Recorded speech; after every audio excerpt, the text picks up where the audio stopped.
In my opinion, socialism is on the rise in America. Why do I say that? Well, a recent poll shows 4 in 10 of people 30 and under have a favorable view of socialism. Peter Morici joins us now. Now, I should say that he is the tenured business professor at the University of Maryland. You teach youngsters.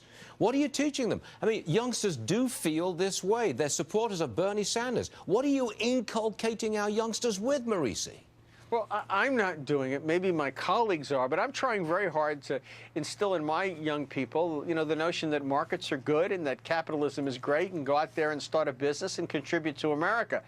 They really don't want socialism. What they want is democratic socialism, you know, income redistribution. The notion that everybody over $200,000 should be taxed at 75%. Basically, your typical Democratic Hill staffer.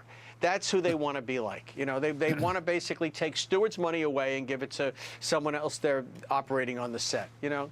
Well, that's what it. they want to do. That's it. Look, I mean, young people are always really going to be idealistic, socialist. you know. They're always... I was idealistic many years ago. You know, I was for McGovern. I worked for McGovern, you know. I mean, you know, but then again... So what changed you? What changed? What will change these youngsters who now speak favorably of socialism? What changes them? Well, they go out and have to earn a living, and they have to operate in the marketplace, and they see what it's like to have the regulatory state frustrate them. They want to buy a house, and all of a sudden, they, you know, like my son is settled in New York City. He's a young lawyer, and the government's taking away all kinds of taxes. You know, that changes your mind fast because you start to ask a basic question. How much am I getting for my taxes, and what are my taxes going to support? And like right now, all these people are going to drop off Obamacare. You know, a lot of them are falling out of Medicaid. They're basically 35-year-old guys who don't work, aren't willing to look for work, sit around at home all day, watch ESPN, sponge off their girlfriends, and get food stamps and Medicaid. You know, I have no trouble having them fall off the rolls and not having health insurance. That might, you know, inspire them to get a job if it wasn't for the fact that Social Security is giving out a lot of bogus disabilities these days.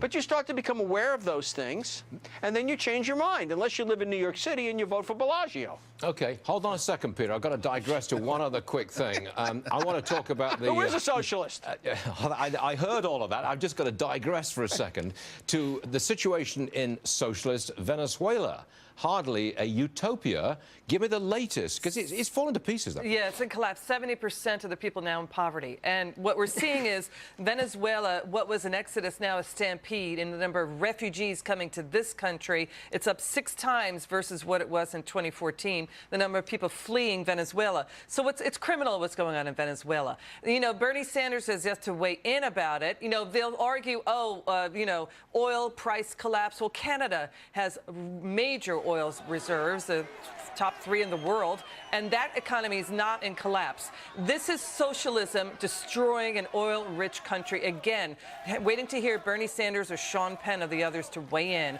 on socialism collapsing the Venezuelan economy. Does Peter Kernan have any comment on socialism in Venezuela? Well, in Venezuela, I do, because they have enough oil to embarrass the Saudis. And the fact that you would take that oil-rich nation with oil at $100 a barrel and not have enough money to feed your kids, to staff your hospitals, to basically make the organism run, tells me that they have run amok with the money. Okay, got it. I want to go back to Peter Morici because I want to talk about the Federal Reserve. We've got interest rates rising. The yield on the 10-year Treasury is 2.60, and tomorrow we get the interest rate decision from the Federal Reserve. Where are we going with this? Is it 3 rate increases this year or 4, Peter? What is it? I think it's no more than 3, especially if Donald doesn't get a tax cut done by August. A lot of this euphoria in the markets and a lot of these inflationary pressures will abate if he does not get his tax cut. Because after all, oil prices are falling. A lot of the inflation we're getting right now is not just the price of gasoline last year rising, but also now higher oil prices filtering through the core inflation elements. You know, things like nurseries, flowers, things like that are influenced by the price of gasoline. Already oil prices are falling back because of increased drilling activities, which has gone up very steadily since May in the United States. So my feeling is that this is a temporal surge of inflation, and unless he gets something else to boost demand, like a tax cut in place, I don't see the situation being so threatening that she would go to 4. Unfortunately, though, she's a Democrat, and the place is full of Democrats. And let's face it, they did Obama a big favor. They enabled his socialism, if you will, by keeping rates arbitrarily low and letting people borrow money even though he was taxing them heavily. And now they're not so sympathetic to Mr. Trump. I think they would like to see a regime change in 3 years, and that's how they look at it. That's the mantra on the left. And let's face it, you know, we have a lot of people on the left until Mr. Trump gets some nominees in there. Unfortunately for him, he hasn't met an economist he likes to put there.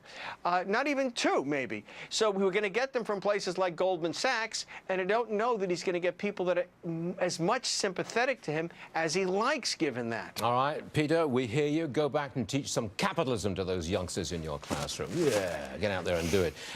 Thanks very much.